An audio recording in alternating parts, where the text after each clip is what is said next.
Hi, it's Ava from Soul GPS. Welcome to my channel. I wanted to record this video because this idea came up during one of my sessions and I just wanted to share it with everyone. You know, this idea of red flags that is so common when it comes to recognizing narcissistic relationships. What I wanted to do is turn it around at the person experiencing the abuse or at the person who is a target of the narcissist.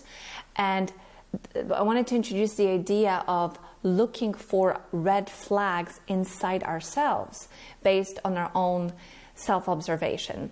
So this is what this is going to be about today. And if you're new to my channel, I wanted to say welcome, and I would like to encourage you to please subscribe to it. And if you like this video, give it a like. So let's go into the 8 red flags to watch for within yourself in order to identify whether you are dealing with a narcissistic person, and you should take a pause and ask yourself a question whether it's worth moving forward or whether at this stage it's best and in your best interest to uproot yourself from the situation and leave and get away as fast as you can. So the first thing you may notice is that you're acting out of character. You're just behaving differently than you normally would. You notice that maybe the tone of your voice has changed, the way you're moving your body has changed.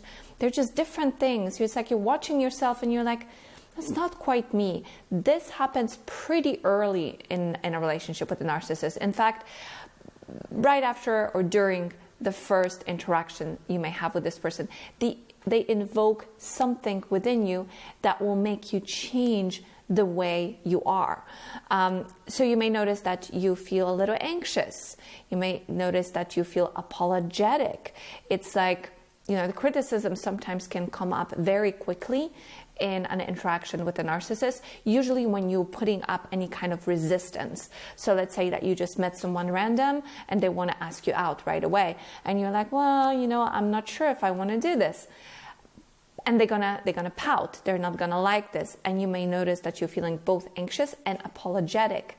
So you may want to say like, well, I'm really sorry, you know, like you feel sorry and responsible for how you just made them feel. Even though you stated your truth, you said that this is not something you're interested in, but the reaction is evoking these different feelings in you, which can make you start acting differently, right? Because as a person who's conflict avoidant, especially if you identify yourself as that kind of person who's conflict avoidant, this will be uncomfortable, and you may want to feel compelled to want to put this person at ease, right? So this is a form of boundary breaking.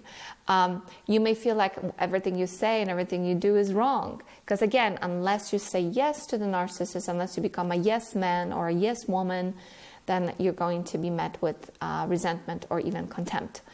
What else? You may find yourself doing things you wouldn't do. As the relationship progresses, you say yes to meet with them, then they're going to push a little bit further. They may want to kiss you or have sex very early on. And each time you say no, they're not going to like it. So it's going to gradually condition you towards saying yes to things you normally wouldn't. Even things like eating the food that you normally don't like, or drinking something you don't want to do, or doing drugs, you know, going on a fast ride. If you say no, they may say, like, they may mock you, right, and tell you like, well, relax, like just live a little, you know, whatever kind of criticism they may drop to shame you, to coerce you psychologically to do what they want you to do. So this is a result of boundary violation, and them encroaching on you by evoking uncomfortable negative feelings like guilt and shame and fear if you say no. Number 2 is obsession, rumination. Your mind becomes filled up with them. You're going to start to rehash memories of conversations that you had with this person. What did she say? What did he or he say? What did he mean when he said this or that? These things may start to crowd your mind so much that you will find it difficult to focus on anything else. So it's like your real estate, your internal mind space will be filled up with them. You'll see them everywhere. It may even go as far as you imagining them, how they would look at where you are in that moment. Or you putting on your clothes and you're wondering, what would they think about what you're wearing, or putting on your makeup, or doing a workout? Would they like this? So it's like they're taking residence in your head, and it becomes obsessive. It can be very difficult to turn off, which leads me to number 3, and that is lack of sleep due to rumination. Right? It is exhausting. Like your mind energy is being depleted by this constant thinking about this person, and it can especially turn on during the time when you're trying to relax and go to sleep, and you may notice you can't turn it off. Your sleep becomes more shallow. You may have nightmares as a result, because your mind becomes very unsettled. Your brain starts to function a little bit differently. The amygdala is overacting or overreacting. It's overactive, as I was trying to say. And so that is going to take a toll on the executive function of your brain, your frontal cortex, which leads me to point number 4, inability to focus, right? So when the middle of your head, or the back of your head, where the midbrain is located, where it's most active, the emotional seat of your body, of your brain, when that becomes overactive, then the executive function, the frontal cortex, doesn't have as much resources in order to perform at its optimal. So you may notice that it's more difficult to read a book, or even watching a movie can be difficult. Even holding a conversation with someone can be difficult. You can just lose focus in a mid-sentence, forget what you were about to say, because your mind is being taken back to that conversation that you just had, or the text message that was or wasn't sent to you, and trying to unlock the meaning of that. Number 5 is self-doubt. You begin to doubt your own reality, your own thinking. Maybe this didn't happen, or maybe what he said or what she said was meant in a different way. Maybe I interpreted it wrong. So these chronic thoughts that are undermining your own sense of self, your confidence, your point of view, your perspective, are starting to show up and erode that feeling of being grounded in the present moment. And this can also result in you making excuses for them, rationalizations. So the more you're doubting yourself, or actually the more you rationalize them, which is usually almost like an automatic mechanism that turns on in people who are empathic, that can result in you doubting yourself, right? It's that secondary effect can have on you, and that is a result of gaslighting, of being gaslit and losing touch with reality. Number 6 is flashbacks of other relationships, of past relationships that somehow remind you of this person. This happens to me often within a couple of days of interacting with a narcissistic person. I start getting memories of things that I haven't thought about this for a long time, like random events from the past of being told this or that by a narcissist, or a narcissist suggesting this or that, or just the whole scene. Like these things come up seemingly out of nowhere. And I think there's a deep intelligence that operates within ourselves, where emotions and memories are linked. So when you have an event happen in a present moment that evokes a certain emotion, which has a chemical equivalent in the body, that can trigger a memory. Yeah, so it's all interconnected in this internal lattice matrix. What else? Number 7, you begin to shrink and they inflate. So it's a little bit similar to that obsession, right? That obsession part where you're thinking about them all the time. It's like they fill up your world and you see them everywhere. It's almost as if you're able to see the world through their eyes, or you leaning into their way of thinking. It could be at least to some extent due to the cognitive dissonance. You know, I think that when I think about this, that makes a lot of sense, that when you're trying to make sense of something that doesn't make sense, you become very preoccupied with it. And so the things that they have said, their perspective, their point of view, their rationalizations, them trying to convince you that things are this way, not that way, them gaslighting you, them overinflating their self-importance, gets to you to the point where they fill up your space and you shrink. I remember having this distinct feeling at some point in my life when I was at that most I would say destructive part of the relationship, was pretty much the end, but also after the neutral bomb went off and I was just picking up the pieces, that there was very little of me left. Like, I've lost my sense of self. This ties in with the loss of identity that so many victims of narcissistic abuse experience. So again, number 7 is your world, and you shrink and they inflate, they take over like a parasite.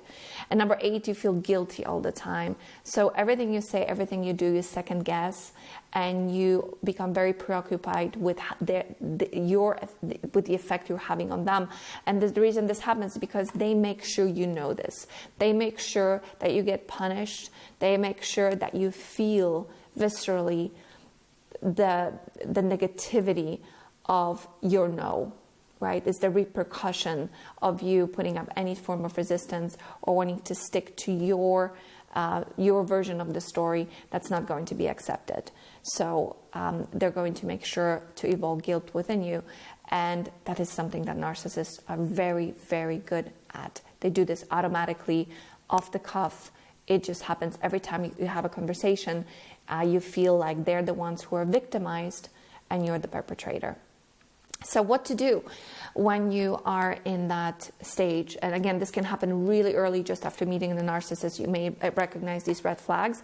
And so what you want to do, ideally, is to extract yourself as quickly as possible from this dynamic, because it's only going to get worse. So number 1 thing that I recommend is having a conversation with yourself in your mind or out loud or on the paper. It all works. You can have all 3, but try to have it with actual slow words, full sentences, where you can name the actual interaction that you are rehashing in your mind. So for example, if this person just tried to make you do something that you didn't want to do, you can say to yourself, you can replay the scene in your mind and you can say, okay, I was being coerced in a controlling fashion to do something I don't want to do, and then the blame had been shifted onto me and I was made to feel guilty.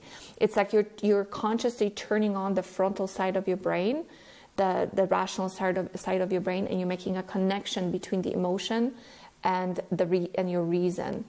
And that's a very important bridge to keep alive while you're in this process, because if it gets severed, I mean, it will never get completely severed, but when it gets weaker, then you are at a much higher risk of falling for the dream, for the trance, because that's where all you need for that is your emotional center. And if you're feeling bad, then the tendency is to make yourself want to feel better, and to feel better through the process of conditioning of the narcissist teaching you, what happens when you do X, Y, or Z.